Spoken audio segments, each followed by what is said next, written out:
I want to tell you a story about some 5 million people struggling to survive in a place called the Horn of Africa.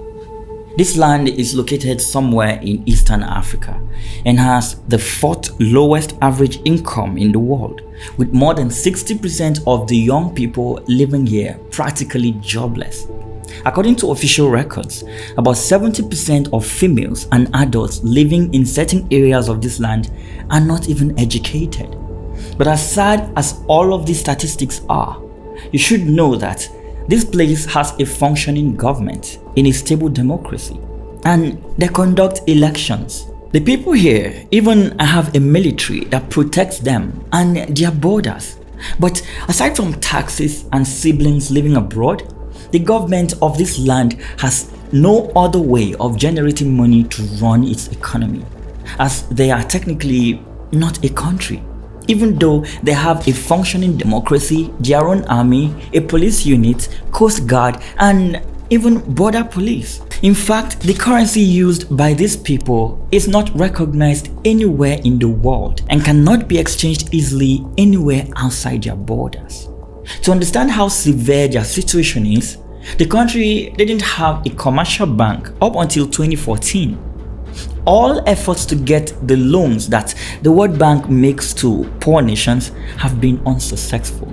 No international body wants to work with the country, and investors keep avoiding them. So why is a poor African country in dire need of help unable to access bilateral aid, cannot get loans, and above all, cannot even attract international investors? The answer lies in the story of how this region that is not supposed to be a country came to be known as the Republic of Somaliland, a country that does not exist. The story started in 1839, and as always with the British. During its glory days, the British Empire had a very large navy, and to provide for its fueling needs, they had built many coaling stations for its navy vessels. One of those stations was located in the port of Aden in modern-day Yemen. The empire had positioned some of its troops at the port of Aden to protect this coaling station, but these troops soon ran into some food shortage crisis. To avoid losing these men to starvation, the British Empire decided to approach the local communities and tribes within the area to see what can be done. After several talks and persuasion, the empire established an agreement with these tribes to supply goats to its army. These tribes make up what is now known as Somaliland. Soon enough, France and Italy were all in on the game, establishing their own coaling stations on the coast. These European nations began some form of rivalry that didn't really translate to any form of development for the inhabitants of this land. But over the next few years, during the scramble for Africa, a period when European countries were dividing African countries among themselves, the British interest in this region quickly grew into something more than just a business arrangement. The empire now wanted total control of the area. In 1888, after signing dozens of new treaties with the coastal tribes, the British finally got what they wanted. They officially created the Protectorate of British Somaliland.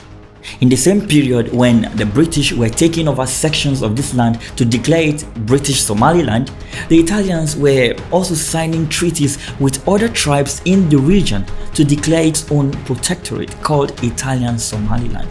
Despite the competition with the Italians, the British did not have much interest in the resource-barren region. The empire only wanted a place to secure a supply market for goats, check the traffic in slaves, and to prevent the interference of foreign powers. But while the British Somaliland remained undeveloped, the Italians took their time to build up Italian Somaliland into something more like a province. You see, during the 1920s and 1930s, Italy took direct control over the region, and tens of thousands of Italian migrants moved in. They built farms, hospitals, schools, roads, railways, and lots of other structures to make for a comfortable city. But then came World War II and everything came crashing to the earth again. During the war, Italian Somaliland was captured by the British, and for 9 years, Italian Somaliland remained under British military control. That was until 1950 when the United Nations told the Brits to hand it over to the Italians. However, the end of World War II and the beginning of the Cold War also saw waves of independence movements all across the African continent. By the 1960s, the British had seen enough and they packed up their stuff and left. 5 days after the independence of British Somaliland, Italian Somaliland gained its own independence. But rather than stay as two separate countries with distinct history, culture, and idea of governance, the two countries would merge together to form the new Somali Republic, a union that was destined to fail. You see, from the very beginning, there were disagreements about how to run the newly formed government, the constitution, and a whole lot of other issues. On the 20th of July 1961, through a popular referendum, the Somali people ratified a new constitution, which was first drafted in 1960. The constitution had little support in the northern British Somaliland and was believed to favor the southern Italian Somaliland. Many northerners boycotted the referendum in protest, and over 60% of those who voted in the north were against the new constitution. Regardless, the referendum passed and Somaliland quickly became dominated by southerners. As a result, dissatisfaction became widespread in the north and support for the union quickly vanished. By December 1961, when northern paramilitary organizations were placed under southern command, they revolted. The British-trained Somaliland officers attempted to end the union in the December 1961 revolt. But their uprising failed and Somaliland continued to be marginalized by the South during the next decades. But the North wouldn't back down. Their second largest political party began openly advocating for secession, rallying people to revolt against the central government. The political tension in the country resulted in the October 15, 1969 assassination of President Abdirashid Ali Shamak. His death threw the country into full chaos as the military took over power. Over the next decade, the military regime declared economic warfare against the Isak tribe, whom they had suspected as the pillar behind the revolts.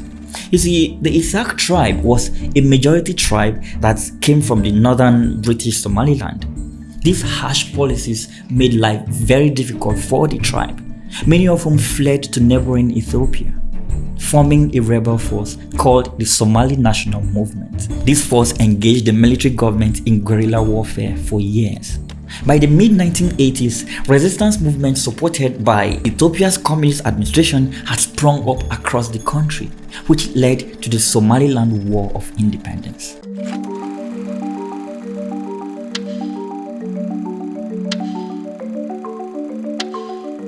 A war that resulted in the death of thousands of innocent civilians. The military government of Somalia targeted the Isak clan and began ethnic cleansing of the tribe. By the time it was done, over 200,000 Isak civilians had been killed. A United Nations investigation concluded that the crime of genocide was conceived, planned, and perpetrated by the Somali government against the Isak people. This led to anarchy and violent campaigns by fragmented militias, which then wrestled power at a local level. The war lasted for a decade and ended in 1991 when the SNM declared what was then northwestern Somalia, that was majorly occupied by the Isak people, independent as the Republic of Somaliland.